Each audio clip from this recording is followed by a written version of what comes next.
ನಮಸ್ತೆ, ನನ್ನ ಹೆಸರು ಸುಮನ್ಸ್ ಕಿಚನ್ಗೆ ನಿಮಗೆಲ್ಲ ಸ್ವಾಗತ. ಇವತ್ತು ನಿಮಗೆ ಅನ್ಗೊಣೆ ಸೊಪ್ಪಿನ ಬಸ್ಸಾರು ಹೇಗೆ ಮಾಡೋದು ಅಂತ ಹೇಳ್ಕೊಡ್ತೀನಿ. ಈ ಸೀಸನಲ್ಲೇ, ಈ ಮಳೆಗಾಲದಲ್ಲೇ ಸ್ವಲ್ಪ ಅನ್ಗೊಣೆ ಸೊಪ್ಪು ಸಿಗುತ್ತೆ ಚೆನ್ನಾಗೆ. ಅದು ಕಣ್ಣಿಗೆ ಭಾಳ ಒಳ್ಳೆಯದು. ಅದು ಈ ಥರ ಇರುತ್ತೆ ಸೊಪ್ಪು. ನಾನು ಇದನ್ನು ಈ ಥರ ಇರುತ್ತೆ. ಇದನ್ನು ತೊಳೆದು ಕ್ಲೀನ್ ಮಾಡಿ ಇಟ್ಕೊಂಡಿದ್ದೀನಿ. ಒಂದೊಂದ್ಸಲಿ ಈ ಥರ ಹೂಗಳಿರುತ್ತೆ ಇದರಲ್ಲೇ. ಇದನ್ನು ನಾವು ಈ ಥರ ಉಗುರಲ್ಲೇ ತೆಗೆದು ಬಿಡಬೇಕು. ಸೊಪ್ಪು ಕ್ಲೀನ್ ಮಾಡುವಾಗ ತೆಗೆದುಬಿಟ್ಟು ಸ್ವಲ್ಪ ಕೆಳಗಡೆ ಬೇರೆ ಇರುತ್ತೆ ಲೈಟಾಗೆ, ಅದು ತೆಗಿಬೇಕು. ಈ ಥರ ಈ ಬಲ್ತಿರೋ ಕಡ್ಡಿನ ತೆಗೆದು ಬಿಡಬೇಕು. ಇದನ್ನು ತೋರ್ಸೋಕ್ಕೋಸ್ಕರ ನಿಮಗೆ ನಾನು ಇದನ್ನು ಇರಲಿಲ್ಲ, ಇದರಲ್ಲೇ ಒಂದು 2-3 ಕಡ್ಡಿ ಇತ್ತು, ಆರಿಸಿ ಇಟ್ಕೊಂಡಿದ್ದೀನಿ ನಿಮ್ಗೆ ತೋರ್ಸೋಕ್ಕೆ. ಇದು ಈ ಥರ ಇರುತ್ತೆ. ಒಂದೊಂದ್ಸಲಿ ಇರುತ್ತೆ ಈ ಥರ, ಒಂದೊಂದ್ಸಲಿ ಇರಲ್ಲ. ಅದನ್ನು ದಿನ ಒಂದು 20 ರೂಪಾಯಿಗೆ ಒಂದಿಷ್ಟು ಬರುತ್ತೆ. ಒಂದು 1/4 kg ಸ್ವಲ್ಪ ಕಡಿಮೆ ಇರುತ್ತೆ. 20 ರೂಪಾಯಿಗೆ ಒಂದು ಟೈಮ್ಗೆ ಆಗುತ್ತೆ ಅದು ಮನೆಗೆ ಬಸ್ಸಾರು ಮಾಡೋಕ್ಕೆ. ಅದನ್ನು ಸ್ವಲ್ಪ ಕ್ಲೀನ್ ಮಾಡ್ಕೋಬೇಕು. ಉಪ್ಪು ನೀರಲ್ಲೇ ಚೆನ್ನಾಗಿ ಕ್ಲೀನ್ ಮಾಡಿಕೊಂಡು ನಾರು ಅದರದ್ದು ಈ ಥರ ಮುಳ್ಳು ಅದೇನೋ ಇರುತ್ತೆ ಇದೆಲ್ಲ ಕ್ಲೀನ್ ಮಾಡಿಕೊಂಡು ತೊಳೆದು ಕ್ಲೀನಾಗೆ ಸಣ್ಣದಾಗೆ ಹಚ್ಚಿಟ್ಕೋಬೇಕು. ಇದನ್ನು ನಾನು ಕ್ಲೀನಾಗಿ ನೋಡಿ, ಇದು ಸಣ್ಣದಾಗಿ ಹಚ್ಚಿಟ್ಕೊಂಡಿದ್ದೀನಿ. ಈ ಥರ ಇರುತ್ತೆ ಇದು. ಆಮೇಲೆ ಅದಕ್ಕೆ ಬೇಕಾಗಿರೋಂಥ ಬೇಳೆ ಬೇಕು. ಆಮೇಲೆ ಈ ಸೊಪ್ಪು ಮೇಯ್ನು. ಆಮೇಲೆ ಅದಕ್ಕೆ ಪಲ್ಯ ಮಾಡೋಕ್ಕೆ ಬಸ್ತಿರೋದು ಬೇಳೆ ಮತ್ತು ಸೊಪ್ಪು, ಅದ್ರದ್ದು ಪಲ್ಯ ಮಾಡೋದು. ಆ ಬಸ್ತಿರೋದು ಏನು ಕಟ್ಟಿರತ್ತೋ ಅದರದ್ದು ತಿಳಿ ಸಾರು ಟೈಪಲ್ಲೇ ಬಸ್ಸಾರು ಅಂತ ಹೇಳ್ತಾರಲ್ಲ, ಅದು ಮಾಡ್ಕೊಳ್ಳೋದು. ಅನ್ನಕ್ಕೆ ಚೆನ್ನಾಗಿರುತ್ತೆ. ಈ ಪಲ್ಯ ಬೇಕಾದರೆ ಊಟಕ್ಕೂ ತೊಗೊಳ್ಬೋದು, ಮತ್ತು ಚಪಾತಿಗೆ ರೊಟ್ಟಿಗೂ ಚೆನ್ನಾಗಿರುತ್ತೆ. ಒಂದು ಸ್ವಲ್ಪ ಖಾರ ಜಾಸ್ತಿ ಹಾಕಬೇಕು. ನಾವು ಸ್ವಲ್ಪ ಖಾರ ಬಳಸ್ತೀವಿ, ಅದರಿಂದ ಸ್ವಲ್ಪ ಖಾರ ಜಾಸ್ತಿ ಹಾಕಿದ್ರೆ ಚಪಾತಿ ರೊಟ್ಟಿಗೂ ಚೆನ್ನಾಗಿರುತ್ತೆ. ಇದು ಹಸಿಮೆಣಸಿನ್ಕಾಯಿ ನಿಮಗೆ ಯಾವ ಥರ ಬೇಕು ಆ ಥರ. ಹಸಿಮೆಣಸಿನ್ಕಾಯಿ ಒಂದು 5-6 ಹಸಿಮೆಣಸಿನ್ಕಾಯಿ ಕಟ್ ಮಾಡಿ ಇಟ್ಕೊಂಡಿದ್ದೀನಿ. ಇದು ಖಾರ ಇಲ್ಲ ಮೆಣಸಿನ್ಕಾಯಿ, ಅದಕ್ಕೆ 5-6 ತೊಗೊಂಡಿದ್ದೀನಿ. ದೊಡ್ಡ ಮೆಣಸಿನ್ಕಾಯಿ ಸ್ವಲ್ಪ ಇರುತ್ತಲ್ಲ ಅದು. ಕರಿಬೇವಿನ ಸೊಪ್ಪು, ಇದು ಬೇಳೆನ ಇದು ಒಂದು ಬೌಲ್ ತೊಗೊಂಡಿದ್ದೀನಿ, ತೊಳೆದು ಇಟ್ಕೊಂಡಿದ್ದೀನಿ. ಇದನ್ನು ಸಣ್ಣದು 2 ಈರುಳ್ಳಿ ಕಟ್ ಮಾಡ್ಕೊಂಡು ಇಟ್ಕೊಂಡಿದ್ದೀನಿ. ಕೊತ್ತಂಬರಿ ಸೊಪ್ಪು ಕಟ್ ಮಾಡ್ಕೊಂಡು ಇಟ್ಕೊಂಡಿದ್ದೀನಿ. ಒಂದು ಬೌಲು ತೆಂಗಿನಕಾಯಿ. ಇದು ತಿಳಿ ಸಾರಿಗೂ ಆಗುತ್ತೆ, ಇದರಲ್ಲಿ ಬಂದಿರೋ ಕಟ್ಟು ಸಾರಿಗೂ ಬೇಕು ಸ್ವಲ್ಪ. ಆಮೇಲೆ ಪಲ್ಯಗೂ ಬೇಕು ಇದು ತೆಂಗಿನಕಾಯಿ, ಸ್ವಲ್ಪ ಜಾಸ್ತಿ ಹಾಕಿದ್ರೆ ಚೆನ್ನಾಗಿರುತ್ತೆ. ಆಮೇಲೆ ಒಂದು ಲಿಂಬೆನ ಗಾತ್ರ ಹುಣಸೆಹಣ್ಣ ನೆನೆಸಿ ಅದರದ್ದು ನೀರು ತೆಗೆದಿಟ್ಕೊಂಡಿದ್ದೀನಿ. ಸಾರಿಗೆ ಇದು ರಸಮ್ ಅಂತ ಏನು ಹಾಕ್ತೀವಿ ಬಸ್ಸಾರು, ಅದಕ್ಕೆ ಇದು ಹುಣಸೆಹಣ್ಣು ಬೇಕು. ಆಮೇಲೆ ಸ್ವಲ್ಪ ಅರಿಶಿನ, ರುಚಿಗೆ ತಕ್ಕಷ್ಟು ಉಪ್ಪು, ಒಗ್ಗರಣೆಗೆ ಸಾಸಿವೆ ಜೀರಿಗೆ. ಆಮೇಲೆ ಪಲ್ಯಗೆ ಒಗ್ಗರಣೆ ಮಾಡೋಕ್ಕೆ ಎಣ್ಣೆ ಬೇಕು. ಅದು ಬಸ್ತಿರೋದು ಕಟ್ಟೇನಿರುತ್ತೋ ಅದಕ್ಕೆ ತುಪ್ಪದ ಒಗ್ಗರಣೆ ಕೊಡಬೇಕು, ಚೆನ್ನಾಗಿರುತ್ತೆ ಅದು. ಇಷ್ಟು ಇಟ್ಕೊಂಡಿದ್ದೀನಿ. ಇದು ನೀರು ಬಿಸಿ ಮಾಡೋಕ್ಕೆ ಇಟ್ಕೊಂಡಿದ್ದೀನಿ ಒಂದು ಪಾತ್ರೆಯಲ್ಲೇ. ಇದು ಸ್ವಲ್ಪ ನೀರು ಹಾಕೋಣ ಇದಕ್ಕೆ.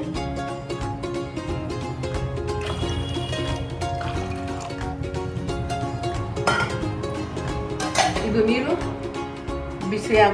ಬಿಸಿ ಕುದೀತಾ ಇರುವಾಗ ಇದನ್ನು ಬೇಳೆ ಹಾಕ್ಕೋಬೇಕು. ಬೇಳೆ ಹಾಕಿ ಒಂದು 5-6 ನಿಮಿಷ ಆದಮೇಲೆ ಈ ಸೊಪ್ಪು ಹಾಕ್ಕೋಬೇಕು. ಸಣ್ಣದಾಗಿ ಇದು ಕಡ್ಡಿ ಅನಿಸುತ್ತೆ, ಭಾಳ ಎಳೆದಿರಬೇಕು ಅಂತ. ಒಂದು ಸ್ವಲ್ಪ ಗಟ್ಟಿನೇ ಇರುತ್ತೆ ಈ ಕಡ್ಡಿ ಸ್ವಲ್ಪ, ಅದಕ್ಕೆ ಇದು ಸ್ವಲ್ಪ ಬೇಯಬೇಕು. ಅದರಲ್ಲೇ ಬೆಂದ್ರೆ ಚೆನ್ನಾಗಿರುತ್ತೆ ಇದು. ಆಮೇಲೆ ಒಂದು 5-6 ನಿಮಿಷ ಬೇಳೆ ಹಾಕಿ ಕುದಿಯುವಾಗ ಇದನ್ನು ಅದರಲ್ಲೇ ಹಾಕೋಬೇಕು. ಇಷ್ಟು ಆದಮೇಲೆ ಇದು ಒಂದು 25 ನಿಮಿಷ ಬೇಯಬೇಕು ಬೇಳೆನೂ ಸೊಪ್ಪು. ಆಮೇಲೆ ಏನು ಮಾಡೋದು ಅಂತ ನಾನು ಹೇಳ್ತೀನಿ. ಫಸ್ಟ್ ಬೇಳೆ ಹಾಕೋಣ, ನೀರು ಕುದೀಲಿ ಸ್ವಲ್ಪ, ಮುಚ್ಚಿಟ್ಬಿಡ್ತೀನಿ ಒಂದು 5 ನಿಮಿಷ. ಇದು ಬಸ್ತಿರೋ ಕಟ್ಟಿರುತ್ತಲ್ಲ, ಆ ಕಟ್ಟಿಗೆ ಸ್ವಲ್ಪ ಬೆಲ್ಲ ಬೇಕು. ಹುಣಸೆಹಣ್ಣು ಹಾಕ್ತೀವಲ್ಲ, ಸ್ವಲ್ಪ ಬೆಲ್ಲ. ಒಗ್ಗರಣೆಗೆ ಅದಕ್ಕೆ ತುಪ್ಪ ಹಾಕೋಬೇಕು. ಆ ಕಟ್ಟಿನ ಸಾರು ಏನಿರುತ್ತೋ ಅದಕ್ಕೆ ಒಗ್ಗರಣೆಗೆ ತುಪ್ಪ ಹಾಕೋಬೇಕು. ಪಲ್ಯಗೆ ಎಣ್ಣೆ ಹಾಕೊಂಡ್ರೆ ಸಾಕು. ಇಷ್ಟು. ಇವಾಗ ಇದು ನೀರು ಕುದೀತಾ ಇದೆ, ಇದಕ್ಕೆ ಬೇಳೆ ಹಾಕೊಳ್ಳೋಣ.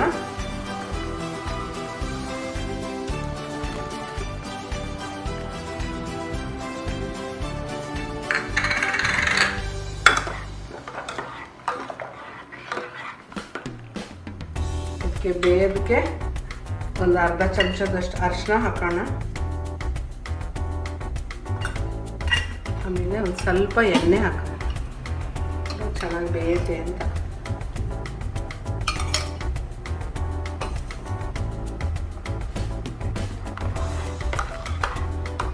ಇದು ಚೆನ್ನಾಗಿ ಒಂದು 10 ನಿಮಿಷನೇ ಬೇಯಲಿ.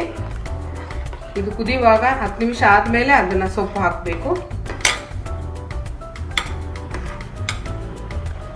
ಇವಾಗ ಇದು 10 ನಿಮಿಷ ಆಗಿದೆ ಬೇಳೆ.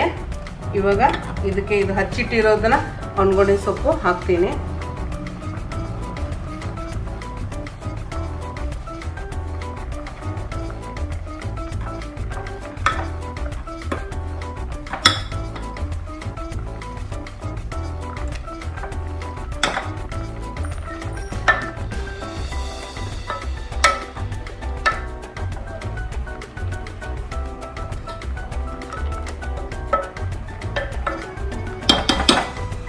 ಇದು ಒಂದು 15ರಿಂದ 20 ನಿಮಿಷ ಬೇಯಬೇಕು. ಜಾಸ್ತಿ ಬೇಳೆ ನುಣ್ಣಗೂ ಆಗಬಾರ್ದು, ನುಣ್ಣಗಾದ್ರೆ ಟೇಸ್ಟ್ ಇರಲ್ಲ. ಒಂದು ಸ್ವಲ್ಪ ಕಾಳು ಥರ ಇರಬೇಕು. ಇದು ಬೇಯ್ತಾ ಇರಲಿ. ಆವಾಗ ಮಧ್ಯದಲ್ಲಿ ಸ್ವಲ್ಪ ಇದು ಆಡಿಸ್ತಾ ಇರಬೇಕು. ಇವಾಗ ಇದು 15ರಿಂದ 18 ನಿಮಿಷ ಆಗಿ 15 ನಿಮಿಷ ಸಾಕು. ಇದಕ್ಕೆ ನೋಡ್ಬೇಕು ನೀವು. ಜಾಸ್ತಿ ನುಣ್ಣಗೇನು ಬೇಕಾಗಿಲ್ಲ ನೋಡಿ, ಬೇಳೆ ಬೆಂದು ಹೋಗ್ಬಿಟ್ಟಿದೆ. ಜಾಸ್ತಿ ನುಣ್ಣಗಿದ್ರೂ ಬಾಯಿನಲ್ಲೇ ಸಿಗಲ್ಲ, ಅದು ಮೆತ್ತಗಿರುತ್ತೆ. ಅದಕ್ಕೋಸ್ಕರ ಇದಿಷ್ಟು ಸಾಕು. ಇವಾಗ ಇದಕ್ಕೆ ಸ್ವಲ್ಪ ನಾವು ಬಸಿಬೇಕು. ಗ್ಯಾಸ್ ಸ್ವಲ್ಪ ಆಫ್ ಮಾಡ್ತೀನಿ.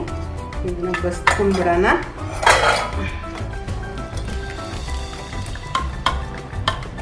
ಇದೇ ಕಟ್ಟು ಅಂತ ಹೇಳೋದು. ಇದಕ್ಕೆ ಸೋಸ್ಕೊಂತೀವಲ್ಲ, ಇದನ್ನೇ ಕಟ್ಟು ಅಂತ ಹೇಳೋದು. ಇದ್ರದ್ದೇ ತಿಳಿ ಸಾರು ಮಾಡೋದು. ಇದು ಪಲ್ಯ.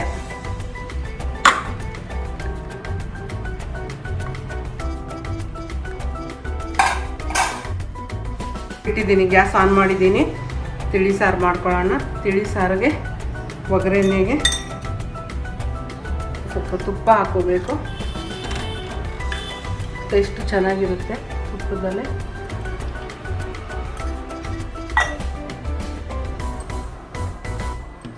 ಸಾಸಿವೆ ಹಾಕೋಣ, ಸ್ವಲ್ಪ ಜೀರಿಗೆ, ಸ್ವಲ್ಪ ತೆಂಗಿನಕಾಯಿ,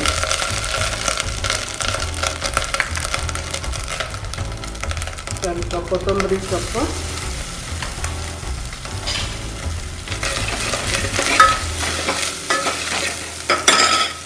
ಸ್ವಲ್ಪ ಹಿಂಗು,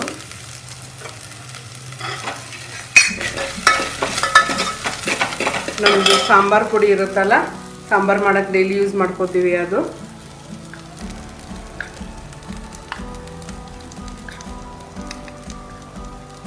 ಐದು ಚಮಚ ಹಾಕ್ಕೊಂಡಿದ್ದೀನಿ ಈ ಚಮಚದಲ್ಲೇ.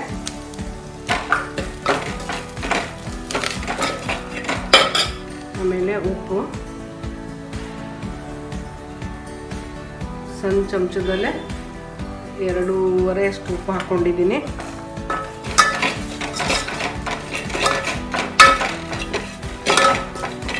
ಆಮೇಲೆ ಇದಕ್ಕೆ ಈ ಹುಣಸೆಹಣ್ಣು ನೀರು ತೆಗೆದಿಟ್ಕೊಂಡಿದ್ನಲ್ಲ, ಸಣ್ಣ ನಿಂಬೆಹಣ್ಣು ಗಾತ್ರ ಹುಣಸೆಹಣ್ಣು ನೀರನ್ನ ತೆಗೆದಿಟ್ಕೊಂಡಿದ್ದೆ, ಅದು ಹಾಕೋಣ.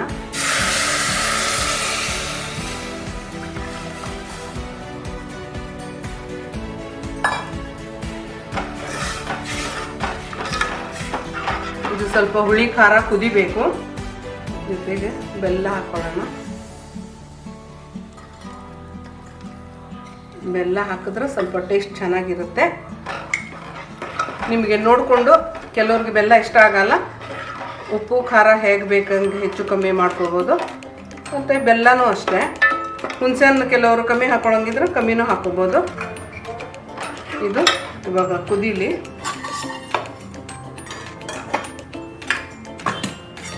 ಇದನ್ನು ಆ ಕಡೆ ಇಟ್ಬಿಟ್ಟು ಕುದಿಯಕ್ಕೆ ಬಿಡೋಣ. ಇವಾಗ ಈ ಪಲ್ಯಗೆ ಒಗ್ಗರಣೆ ಹಾಕೋಣ. ಇದೊಂದು 5 ನಿಮಿಷ ಕುದಿಬೇಕು, ಇದು ಹುಳಿ ಖಾರ. ಇವಾಗ ಇದಕ್ಕೆ ಪಲ್ಯಗೆ ಎಣ್ಣೆ ಹಾಕ್ತೀನಿ.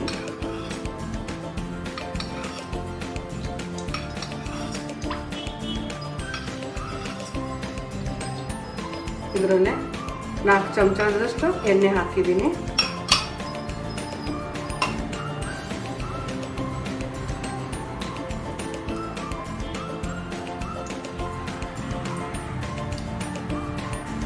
ಸಾಸಿವೆ ಹಾಕೋಣ.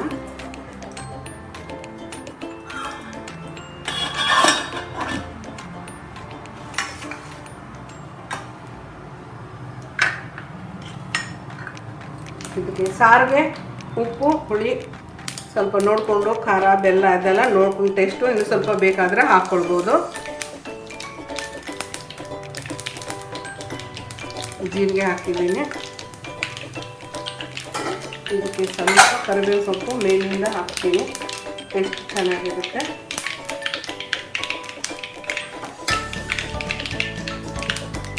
ಇದು ಹಸಿ ಮೆಣಸಿನ್ಕಾಯಿ ಕರಿಬೇವು ಸೊಪ್ಪು ಹಾಕ್ತೀನಿ. ಇದು ಮೆಣಸಿನ್ಕಾಯಿ ಅಷ್ಟು ಖಾರ ಇಲ್ಲ, ಆದ್ದರಿಂದ ಒಂದು 5ರಿಂದ 6 ಮೆಣಸಿನ್ಕಾಯಿ ತೊಗೊಂಡಿದ್ದೀನಿ. ಹಿಂಗೆ ಹಾಕ್ಕೊಂಡಿದ್ದೀನಿ. ಇದು ಈರುಳ್ಳಿ,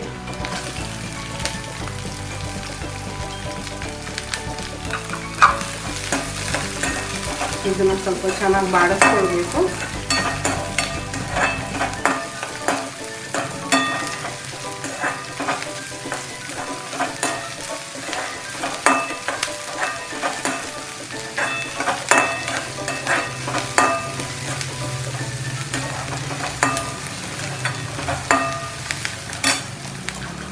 ಇದಕ್ಕೆ ಉಪ್ಪು ಹಾಕೊಳ್ಳೋಣ, ಅಂದರೆ ಈರುಳ್ಳಿ ಬೇಗ ಸ್ವಲ್ಪ ಬೆಂದುಕೊಳ್ಳುತ್ತೆ.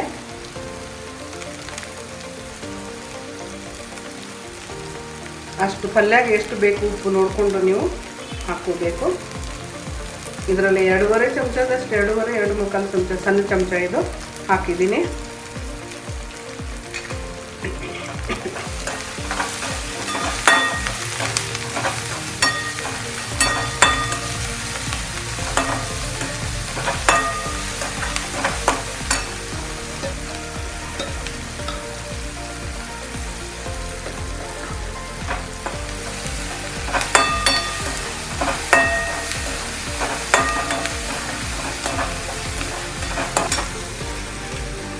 ಈಗ 5 ನಿಮಿಷ ಆಗಿದೆ.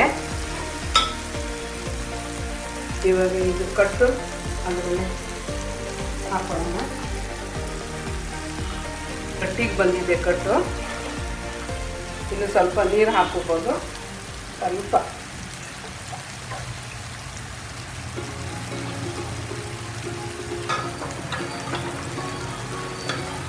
ಇದು ಕುದೀಲಿ ಒಂದು 5 ನಿಮಿಷ. ತೆಂಗಿನಕಾಯಿ ಹಾಕ್ತೀನಿ.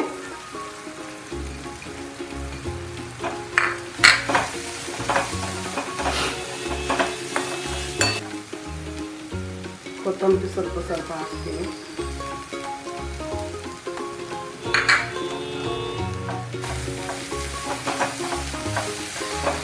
ತೆಂಗಿನಕಾಯಿನೂ ಇದು ಈರುಳ್ಳಿ ಜೊತೆಗೆ ಒಂದು ಸ್ವಲ್ಪ ಲಾಸ್ಟ್ನಲ್ಲೇ ಹುರ್ಕೊಂಡ್ರೆ ಚೆನ್ನಾಗಿರುತ್ತೆ.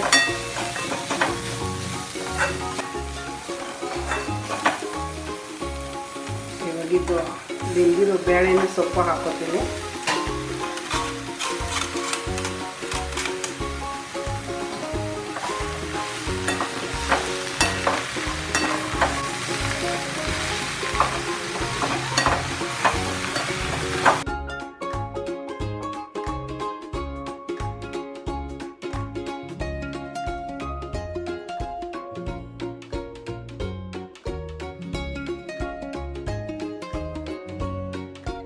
ಎರಡು ನಿಮಿಷ ಮುಚ್ಚಿಟ್ಬಿಡೋಣ.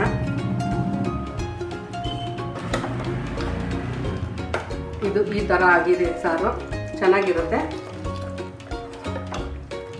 ಬಿಸಿ ಅನ್ನಕ್ಕೆ ತುಪ್ಪ ಹಾಕ್ಕೊಂಡು ಟೇಸ್ಟ್ ಆಗಿರುತ್ತೆ. ಇದಾಗಿದೆ. ಇವಾಗ ಗ್ಯಾಸ್ ಆಫ್ ಮಾಡಿಬಿಡ್ತೀನಿ.